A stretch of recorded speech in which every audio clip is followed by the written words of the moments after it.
Sobre la Tierra, en Radio UBA 87.9.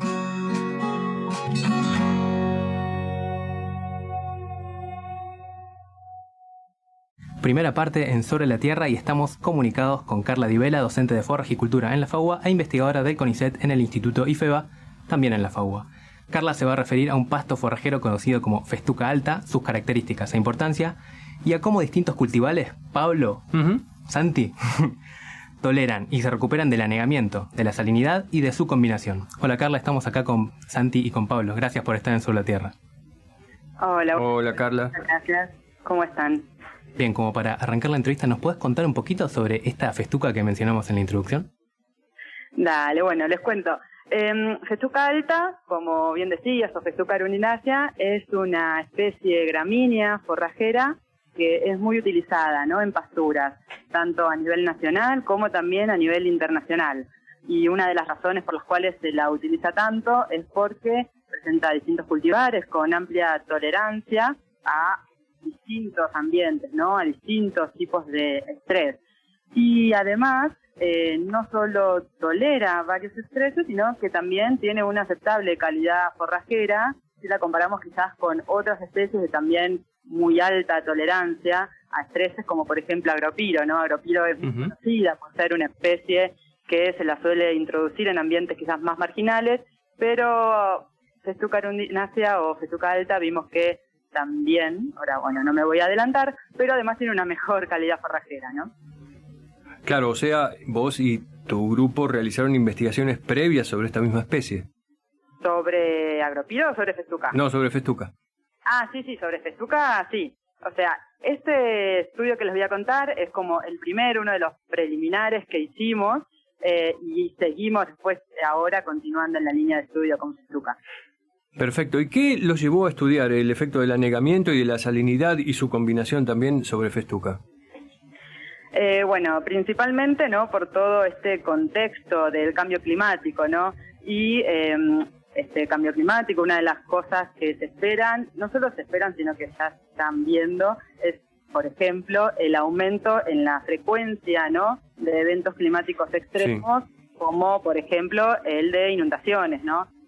Hay muchos estudios que muestran que está aumentando la frecuencia de inundaciones. También hay varios estudios que están mostrando cómo la superficie afectada por sales también está aumentando, ¿no? Bastante superficie a lo largo cada año. Y lo que me parece más interesante de nuestro estudio es que nosotros también estamos estudiando el estrés cuando ocurre de manera combinada, ¿no? Cuando ocurre anegamiento salino. En general, la mayoría de los estudios estudian, perdón la redundancia, el anegamiento y la salinidad de manera separada, pero también es muy común que esos estreses ocurran de manera combinada, ya sea, por ejemplo, ¿no?, en áreas salinas bajas que sufren anegamiento, ¿no?, y como les decía antes, está aumentando la frecuencia de anegamientos en esos ambientes, o también por ascenso de napas freáticas salinas, y estas cuestiones o estas situaciones se observan y ocurren en varios ambientes de la región pampeana, también en los bajos submeridionales en Santa Fe, en ambientes cercanos a la costa, ¿no? Y una cosa, algo que tienen en común todos estos ambientes es que se utilizan para la ganadería, ¿no? Justamente, ¿no? Claro. Ambientes marginales, que por todo lo que conocemos sobre el corrimiento de la ganadería a áreas menos productivas, más marginales, y justamente muchas de esas áreas sufren o tienen presencia de salinidad, anegamiento y el efecto combinado de esos estreses. Increíble, clarísimo. ¿Nos puedes contar un poco sobre el estudio? Porque si bien ya lo adelantamos un poquito, ¿no? ¿Nos puedes contar cuánto duró, los tratamientos? Me imagino un montón de macetas inundadas, pero la sal, por ejemplo, es un misterio para mí, así que ¿nos puedes contar un poquito más? Dale, les cuento. Bueno, el experimento se realizó en el invernáculo, en la Facultad de Agronomía y ahí más específicamente en el IFEBA, ¿no?, que como decías es un instituto del CONICET que está dentro de la Facu.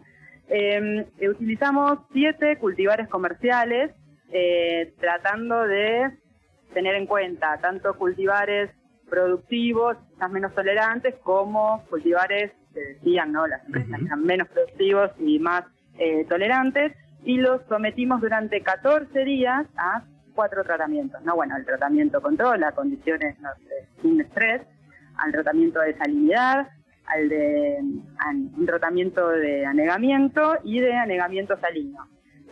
Este trabajo, como se mencionaba al principio, que era bastante preliminar, se realizó en solución nutritiva, ¿no? Obviamente la idea después es llevar este trabajo a campo también, pero para aislar el efecto del tratamiento lo tratamos de hacer de manera más controlada. Claro. Entonces evaluamos 14 días con las plantas sometidas a esos tratamientos y después otros 14 días en donde se evaluó cómo se recuperaban de cada uno de esos tratamientos, ¿no? Y eso también es bastante importante, de evaluar cómo se recuperan las especies después de un estrés, porque no siempre el comportamiento post-estrés es ideal o es igual a lo que ocurre durante el estrés, ¿no? Entonces también evaluamos la recuperación. Y bueno, en las 2 cosechas, después del tratamiento y después de la recuperación, medimos tanto el número de macollos por planta, como el peso de los macollos, hojas senescentes, biomasa aérea, biomasa subterránea, y entre otras cosas, y en base a eso calculábamos, ¿no? La tasa de crecimiento en cada periodo, el índice de tolerancia de cada cultivar, ¿no? O sea, cómo fue el crecimiento relativo al control. Me imagino que cuando hicieron esos tratamientos de salinidad tiene que ser algún valor comparable al que puede pasar en la realidad, ¿no? En algún bajo salino. Sí, nosotros utilizamos 150 de cloruro de sodio, que sería aproximado, ¿no? 15 decilitros. Es un valor que puede llegar a encontrarse en las regiones de los bajos, acá de la región pampeana, y hasta diría que es un valor bastante más alto, o no muchísimo más alto, pero es más alto también a lo que suele encontrarse en esos ambientes. Claro. O sea, como que esperando ver, ¿no? El efecto, ¿no? No probamos con un valor tan bajito, apuntamos a algo en donde podamos llegar a ver efectos. Perfecto. Carla, midieron un montón de variables. ¿Qué resultados te gustaría destacar entonces? Bueno, a ver, primero me gustaría destacar el hecho de que fue el primer trabajo en donde evaluamos el estrés combinado en festuca alta, ¿no? Hasta ese momento no, porque como te decía, antes se estudiaba quizás el estrés por separado, anegamiento y salinidad, nunca combinado.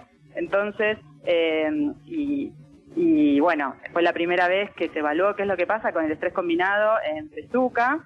Y además, algo también que se hizo por primera vez es que evaluamos varios cultivares, ¿no? Para evaluar la variabilidad intraespecífica de la especie. En general, la mayoría de los trabajos que había hasta el momento evaluaban a festuca, un cultivar comparado quizás con otras especies, y el hecho de conocer la variabilidad intraespecífica de festuca es súper importante para después poder quizás hacer algún tipo de mejoramiento genético, ¿no? Claro. Entonces, esas cuestiones fueron importantes de ese trabajo y, bueno, más en particular de los resultados, vimos que había variabilidad en la respuesta de los cultivares a los estreses evaluados. Notamos una gran tolerancia de festuca al anegamiento, ¿no? Todos los cultivares, tanto los más productivos como los más tolerantes, ninguno vio reducida su biomasa bajo el 30% respecto al control, o sea que realmente vimos que es una especie muy tolerante al anegamiento. También vimos, sorprendentemente, que el efecto del anegamiento salino no fue tan dañino, quizás como nosotros esperábamos, lo cual quizás nos sugiere de alguna manera que hay ciertos rasgos de tolerancia al anegamiento que también estarían favoreciendo, ¿no?, de alguna manera al anegamiento salino. Claro. Y bueno, y después de las variables que medimos, también vimos que el número de macollos fue uno de las variables más afectadas, más que el peso de los macollos en todos los tratamientos, ¿no? El macollaje se vio ampliamente afectado.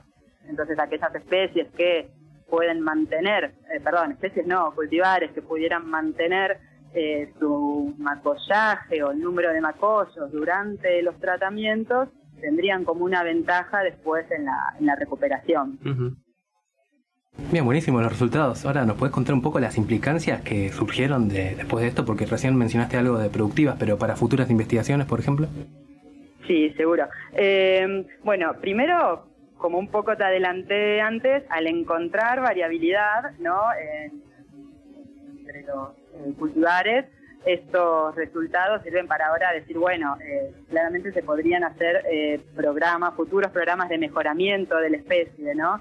Y además, este trabajo serviría como base para ahora estudiar más en detalle qué mecanismos hay detrás de la tolerancia a cada uno de estos estreses, ¿no? Y más principalmente del anegamiento salino, o sea, del estrés combinado, que es como lo más novedoso. Yo lo que siempre pienso es, bueno, este trabajo está terminado, fue publicado, o sea, llevó un montón de tiempo. ¿Qué están haciendo ahora y cómo siguen los estudios? ¿Hay nuevos experimentos? Sí. Bueno, este trabajo se hizo, ¿no? Fue el primero que empezamos a hacer en esa línea, ¿no? En el marco de una tesis de grado.